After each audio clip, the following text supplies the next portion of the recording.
Okay, guys, welcome back from Fika. Some of you also had 2 Fika, I think, so it was great. Now we have a short session about development efficiency. Please welcome Jörgen.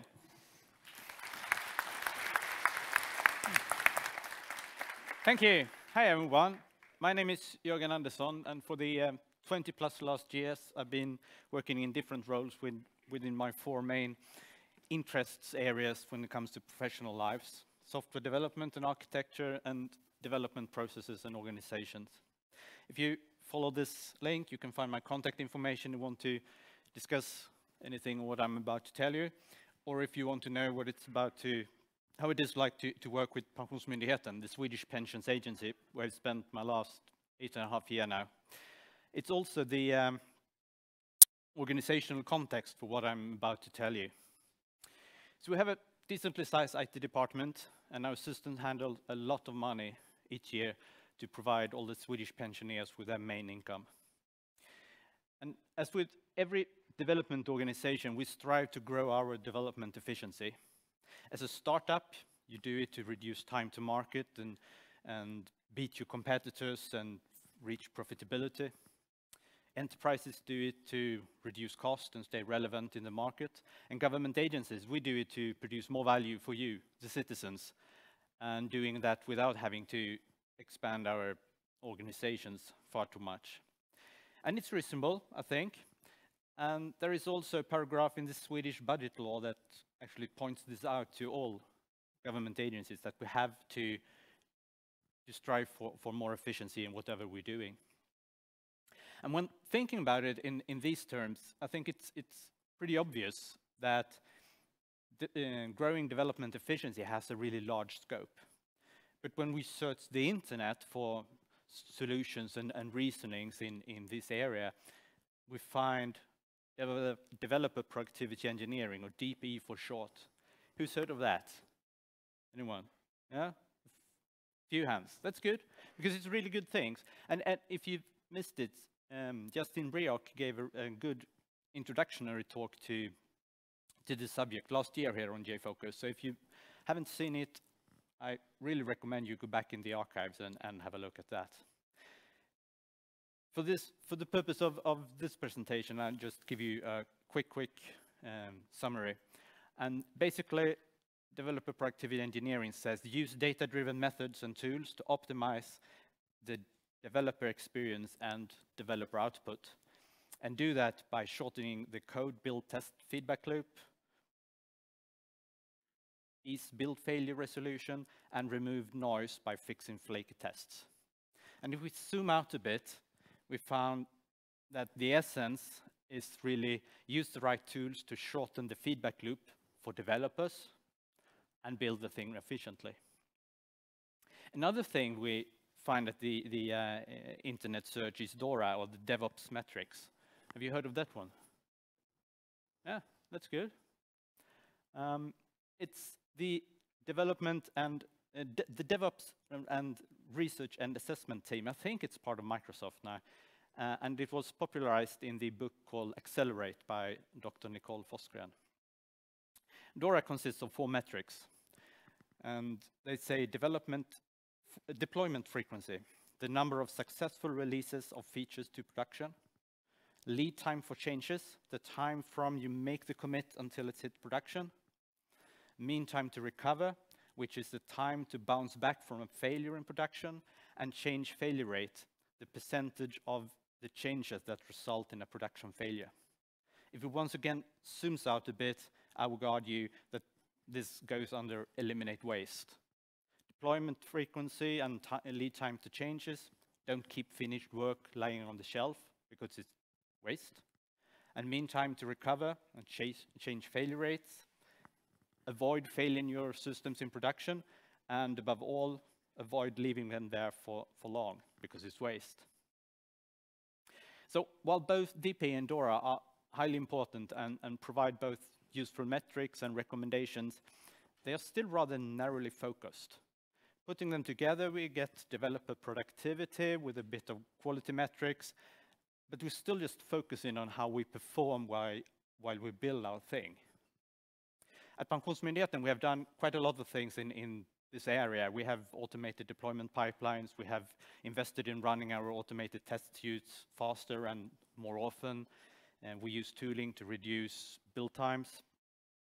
But still, when aspiring to grow our development efficiency, we find that we have to broaden our perspective much more than this. So it isn't just about tools. In order to build things efficiently, we need to make sure that the team has the right competence, is autonomous enough, and have the right support to be able to build things efficiently. And we don't only have to build things efficiently, we need also to build them right. All those considerations, all those abilities that we really need in order to build really great software that will stand the test of time. And the most important of all, we must make sure that we build the right thing. The thing that the customer actually needs, the thing that helps us achieve the intended impact.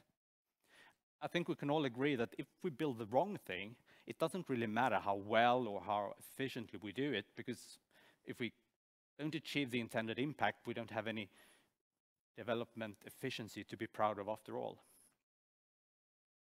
Development efficiency, by the way, I've used that term quite many times now, so it might be time for a definition. I would argue that ultimately it comes down to more value for money, or outcome, or impact, whichever word you like to use.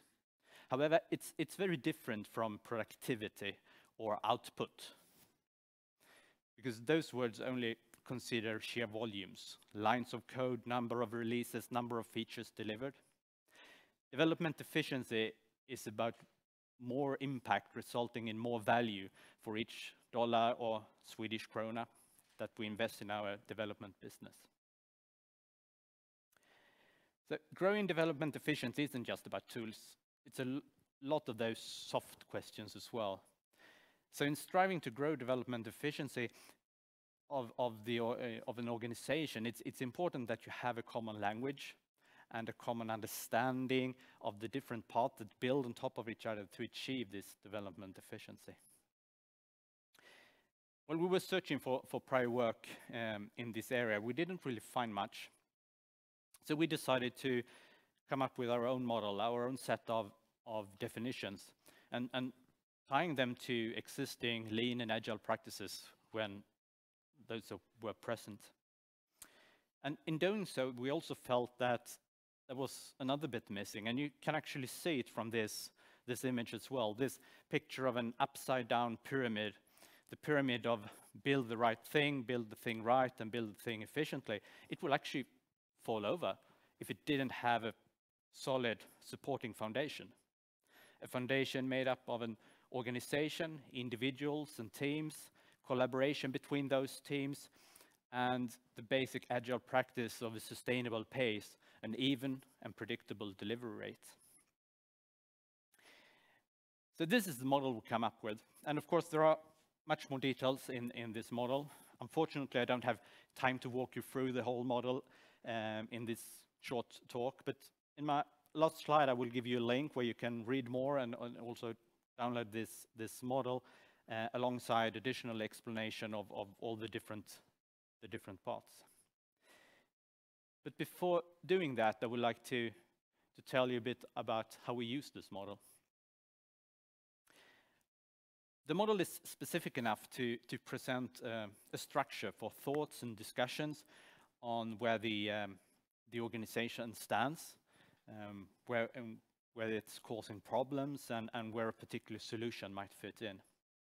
It is also flexible enough to apply both to the organization as a whole, as well to individual teams and groups within that organization, and actually everything in between.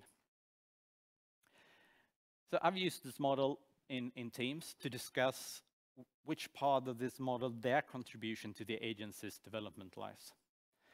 And we also use it to turn the model around and focus on the team itself to understand where their development efficiency comes from, what they are dependent on from other teams, and what they could do to improve and grow their own development efficiency. I've also used in a group of line managers and use the exact same questions, because they apply. It doesn't really matter what you're building. It could be in very broad terms. So in both those situations, we had really good discussions, and ultimately actionable improvements arose from that discussions.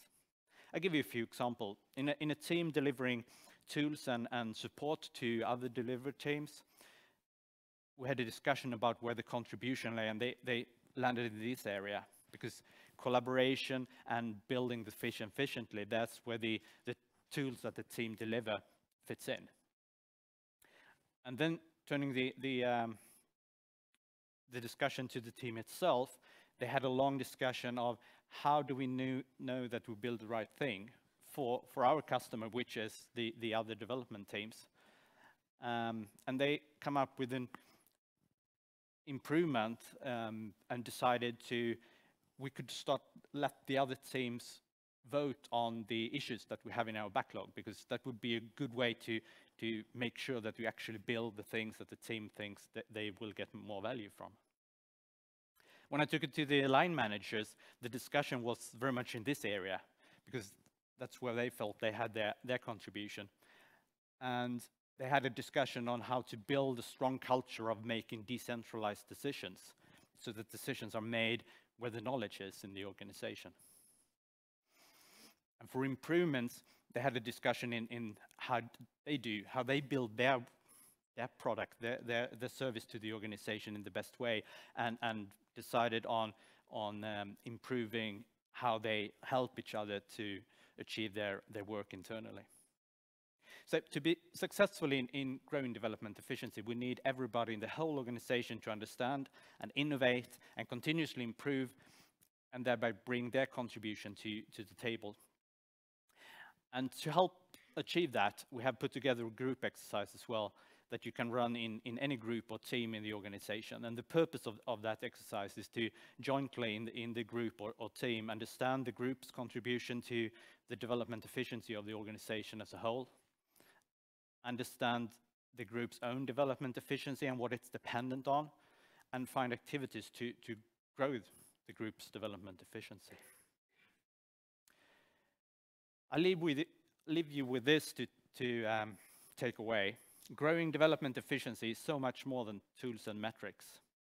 There are so many other processes and practices to use. Some of them are measurable, others are not. But to be able to grow it, you need to be able to talk about it. And to talk about it, you need a common model and a common language.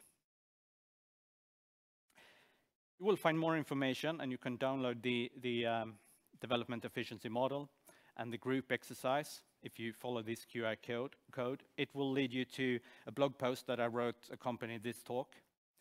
Please let me know what you think. You can use the comments on the blog. You could also, through the blog, find my contact information if you want to contact me offline. And of course, I'll be around for the rest of the conference. So please don't hesitate and come up and talk to me. Thank you for listening.